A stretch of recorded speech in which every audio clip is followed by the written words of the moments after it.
Okay, let's dive right in because something huge just happened on the world stage. For the first time in almost 20 years, there's been a seismic shift in who the world views as the leading global power.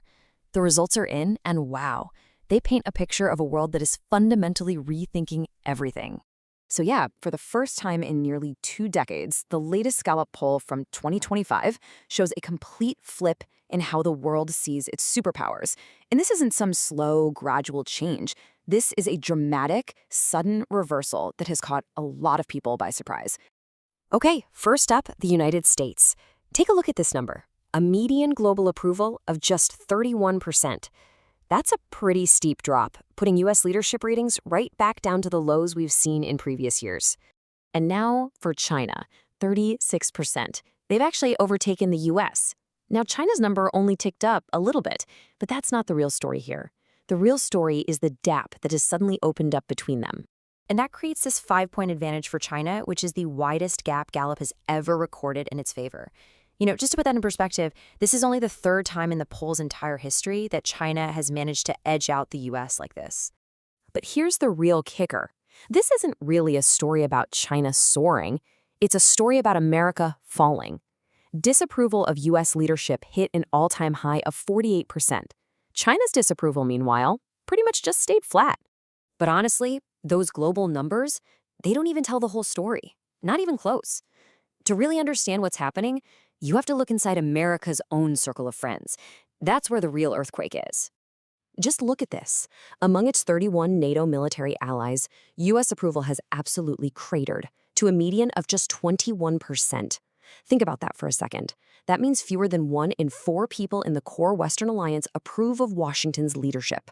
And what's just staggering is how fast this happened. We are talking about a 14-point freefall in a single year. You just don't see trust erode that quickly among close allies. It's almost unheard of. And when you break it down by country, wow, it's an absolute hemorrhaging of support. In Germany, a 39-point drop. In Portugal, 38 points.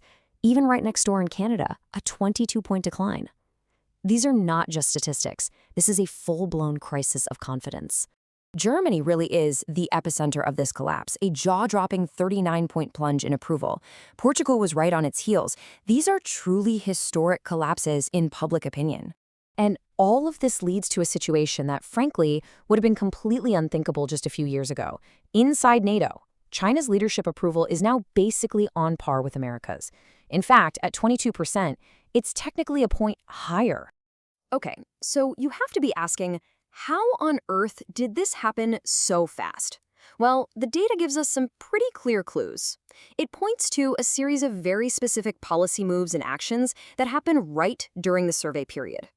And the pollsters themselves point this out. They say, look, this wasn't some random global mood swing. This was targeted.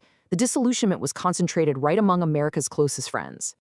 I mean, it all lines up with what happened in 2025. It's like a highlight reel of diplomatic friction. You had tariffs slapped on Canadian goods, a really tense meeting with Germany's leader, a whole year where security was treated like a business deal, and then, to top it all off, threats to just walk away from NATO entirely. So when you boil it all down, it comes back to this fundamental shift in foreign policy. This approach of treating long-standing alliances like they're just business transactions, well, it clearly backfired, big time.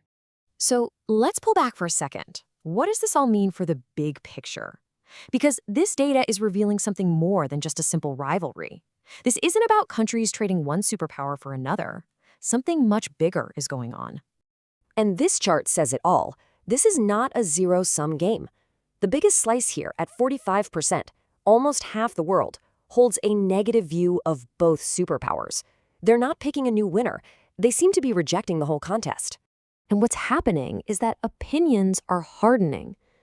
The number of people who say, I don't know, is at a 2-decade low. People are getting off the fence. But instead of picking a side, a whole lot of them are deciding they're not on anyone's side. And what does Gallup call this? They call it a move toward a multipolar order. It's not about countries choosing Team China over Team USA. It's about them wanting the flexibility to not be on any team at all. Which leaves us with this huge hanging question.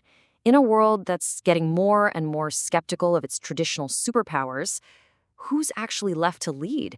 Or Maybe the real question is, does anyone even want a single global leader anymore?